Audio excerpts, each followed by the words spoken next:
चमोली की माणा में 58 घंटे की जंग।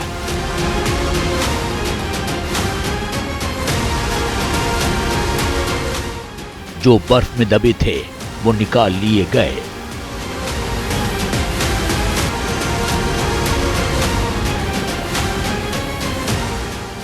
अट्ठावन घंटे में रेस्क्यू टीम को बड़ी सफलता मिली है।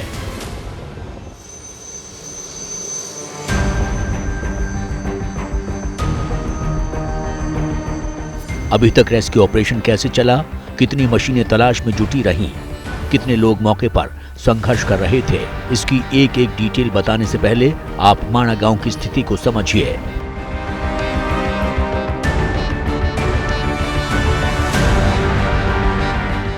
देश में कहीं भी हादसे होते हैं, सभी घटनाओं पर पीएम मोदी और गृह मंत्री अमित शाह की नजर होती है। माणा पर भी है, लेकिन इस गांव को लेकर पीएम मोदी क्यों चिंतित हैं, इसको भी जानना जरूरी है। तिब्बत सीमा से सबसे करीब स्थित है उत्तराखंड का गांव माणा। इसी गांव के पास अलकनंदा और सरस्वती नदी का मिलन होता है। माणा गांव में तिब्बत की सीमा सिर्फ 26 किलोमीटर है। 2022 में पीएम मोदी ने इस गांव का दौरा किया था। पीएम मोदी के दौरे से पहले माणा को अंतिम भारतीय गांव कहा जाता था, लेकिन पीएम मोदी ने इसको देश का पहला गांव बताया। हिंदुस्तान का पहला गांव एवलांच की चपेट में है, लेकिन संयोग ठीक है कि जनहानि कम हुई, क्योंकि जब यहां बर्फ पड़ती है यानी ठंड के महीनों में लोग माणा गांव छोड़कर नीचे चले जाते हैं और गर्मी के दिनों में लौट आते हैं। जब ग्रामीण पहाड़ से नीचे उतर जाते हैं तो इस इलाके में सीमा की रखवाली आईटीबीपी के जवान और निर्माण कार्य बीआरओ की टीम के साथ मजदूर करते हैं। हादसे से पहले माणा गांव के पास नेशनल हाईवे 7 पर निर्माण कार्य चल रहा था। बर्फबारी ज्यादा होने की वजह से रात में जवान और मजदूर कंटेनर में थे। 27 फरवरी की देर रात माणा गांव में तेज बर्फबारी हो रही थी। बर्फ इतनी गिरी कि कई फीट मोटी परत जम गई। कंटेनर में रात बिता रहे श्रमिकों को अंदाजा नहीं था कि उनके ऊपर मौत मंडरा रही है। 28 फरवरी की सुबह करीब 8 बजे एवलांच आया और एक झटके में कंटेनर में मौजूद 55 लोगों की जिंदगी को संकट में डाल दिया। मौत के मुंह से निकले श्रमिकों से सुनिए वो वक्त कितना भयावह था। पता ही नहीं चला सर, कुछ हम कंटेनर में थे अपने यहाँ ना, अचानक से कुछ एवलांच टाइप का आया और हमारे जो जितने भी कंटेनर थे सबको उड़ा के लेके गया। बर्फबारी हो रही थी, थोड़ा तूफान टाइप का आ गया था ना, उसके साथ बर्फ भी आई और थोड़ा सा एवलांच टाइप के आया, ऊपर से थोड़ा हाइट है वहाँ पे ना, और जैसे नीचे गिरा उसी के झटके से पूरे कंटेनर, हमारे 7-8 कंटेनर पूरे उड़ के चले गए थे। एवलांच के अटैक से कुछ कंटेनर बर्फ में दब गए तो कुछ बिखर गए। एवलांच के झटके से कंटेनर में मौजूद श्रमिक बेहोश हो गए। तो मुश्किल से 10-15 मिनट में वार पार हो गए, सारे कंटेनर टूट गए थे। फिर हम खुले बिखरे पड़े थे बर्फ में, जैसे जैसे होश आए वैसे वैसे हम उठने लगे। फिर हम आर्मी कैंप की तरफ बर्फ में जैसे तैसे भाग के गए। चमोली की माणा में 58 घंटे की जंग।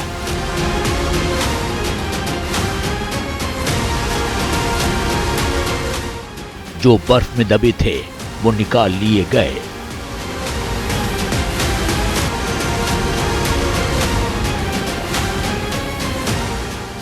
अट्ठावन घंटे में रेस्क्यू टीम को बड़ी सफलता मिली है।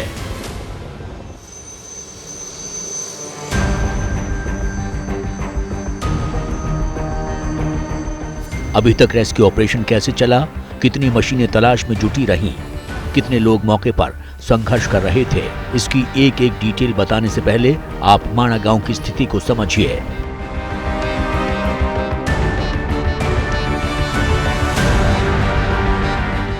देश में कहीं भी हादसे होते हैं, सभी घटनाओं पर पीएम मोदी और गृह मंत्री अमित शाह की नजर होती है।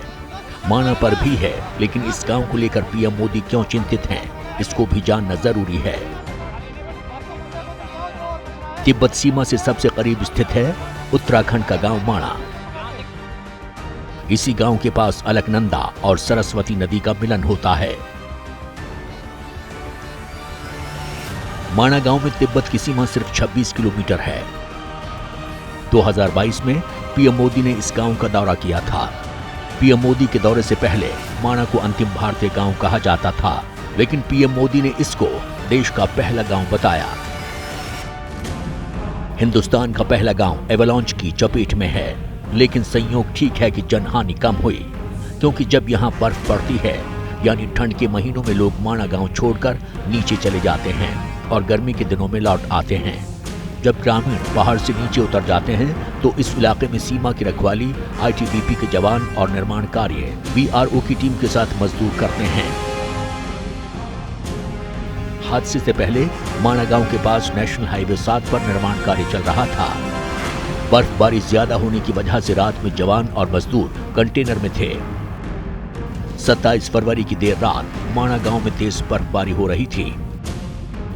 बर्फ इतनी गिरी कि कई फीट मोटी परत जम गई। कंटेनर में रात बिता रहे श्रमिकों को अंदाजा नहीं था कि उनके ऊपर मौत मंडरा रही है। 28 फरवरी की सुबह करीब 8 बजे एवलांच आया और एक झटके में कंटेनर में मौजूद 55 लोगों की जिंदगी को संकट में डाल दिया। मौत के मुंह से निकले श्रमिकों से सुनिए वो वक्त कितना भयावह था। पता ही नहीं चला सर, कुछ हम कंटेनर में थे अपने यहाँ ना, अचानक से कुछ एवलांच टाइप का आया और हमारे जो जितने भी कंटेनर थे सबको उड़ा के लेके गया। बर्फबारी हो रही थी, थोड़ा तूफान टाइप का आ गया था ना, उसके साथ बर्फ भी आई और थोड़ा सा एवलांच टाइप के आया, ऊपर से थोड़ा हाइट है वहाँ पे ना, और जैसे नीचे गिरा उसी के झटके से पूरे कंटेनर, हमारे 7-8 कंटेनर पूरे उड़ के चले गए थे। एवलांच के अटैक से कुछ कंटेनर बर्फ में दब गए तो कुछ बिखर गए। एवलांच के झटके से कंटेनर में मौजूद श्रमिक बेहोश हो गए। तो मुश्किल से 10-15 मिनट में वार पार हो गए, सारे कंटेनर टूट गए थे। फिर हम खुले बिखरे पड़े थे बर्फ में, जैसे जैसे होश आए वैसे वैसे हम उठने लगे। फिर हम आर्मी कैंप की तरफ बर्फ में जैसे तैसे भाग के गए।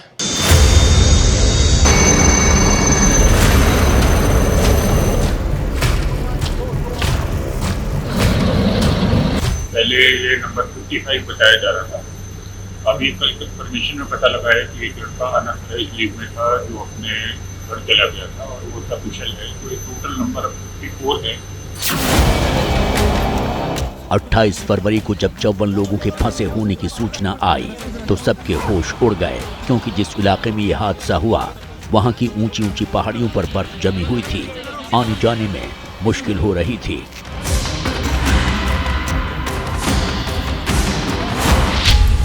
बद्रीनाथ मार्ग पर पांडुकेश्वर से आगे भारी बर्फ थी, इसलिए रास्ता बंद हो गया था। जोशीमठ से सेना, आईटीबीपी, एसडीआरएफ, एनडीआरएफ के जवान आगे नहीं बढ़ पाए, इसलिए हेलीकॉप्टर की मदद लेनी पड़ी।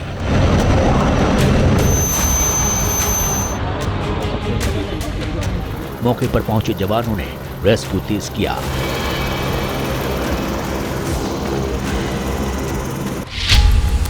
और 28 फरवरी को कुल 33 सुरक्षित मिले, जिनमें से 11 को बर्फ के नीचे से निकाला गया और 22 लोग किसी तरह खुद की जान बचाकर निकले।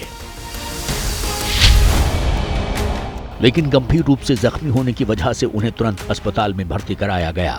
उनमें से बिहार के रहने वाले मुन्ना प्रसाद भी हैं।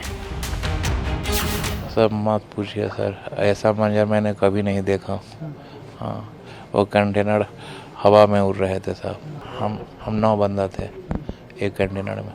कंटेनर जब उड़ा ना तो उसमें से कंटेनर के साथ कुछ लोग उड़े और कुछ कंटेनर से बाहर निकल गए साहब।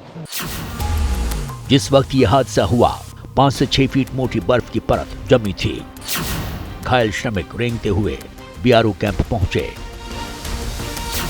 वो पैदल करके ही किसी तरह हम लोग 20-21 बंदा पैदल बीआरओ कैंप 4 किलोमीटर दूर है, वहाँ जाके बर्फ़ में ही 5 से 6 फीट बर्फ़ था, उसमें किसी तरह तैर के 4-5 घंटा बाद जाके बीआरओ कैंप पहुँचे। श्रमिकों की सूचना पर शुक्रवार शाम तक बर्फ में दबे लोगों की तलाश होती रही, लेकिन रात होने की वजह से रेस्क्यू ऑपरेशन रोक दिया गया। शनिवार यानी 1 मार्च को जब मौसम अच्छा हुआ तो राहत बचाव कार्य फिर शुरू किया गया।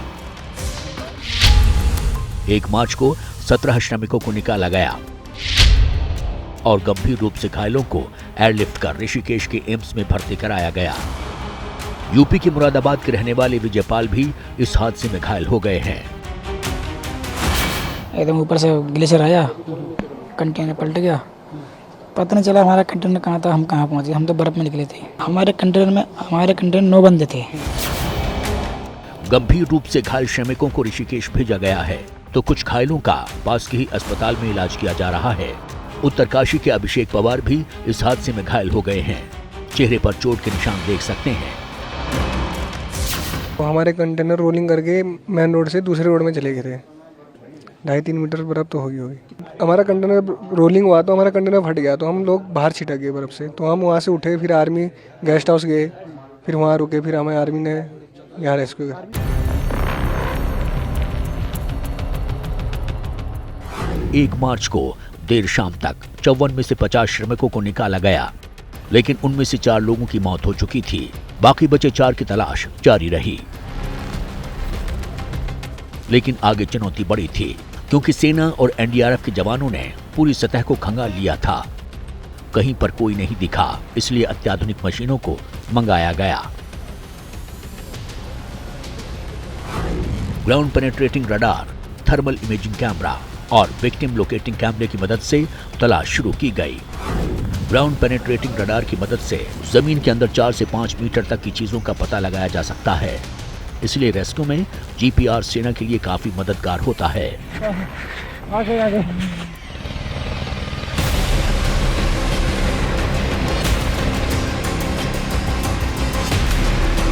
आज भी सुबह से रेस्क्यू ऑपरेशन चला। रेस्क्यू टीम ने बर्फ के अंदर से कई शव निकाले। 28 फरवरी से लेकर अब तक एक और जवान रेस्क्यू ऑपरेशन में जुटे थे, तो दूसरी ओर उत्तराखंड के मुख्यमंत्री पुष्कर धामी कभी अधिकारियों के साथ बैठक करते तो कभी घायलों से मुलाकात करते। सीएम धामी मौके पर जाकर हवाई सर्वे और राहत बचाव कार्य का लगातार अपडेट लेते दिखे। पीएम मोदी और केंद्रीय गृह मंत्री अमित शाह को भी सीएम धामी हर अपडेट दे रहे हैं।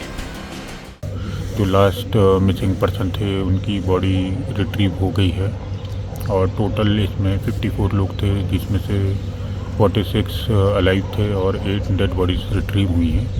7 डेड बॉडीज़ हमारी जोशीमठ आर्मी हॉस्पिटल में आ चुकी थी और डिस्ट्रिक्ट हॉस्पिटल में उनका पोस्टमार्टम किया जा रहा है।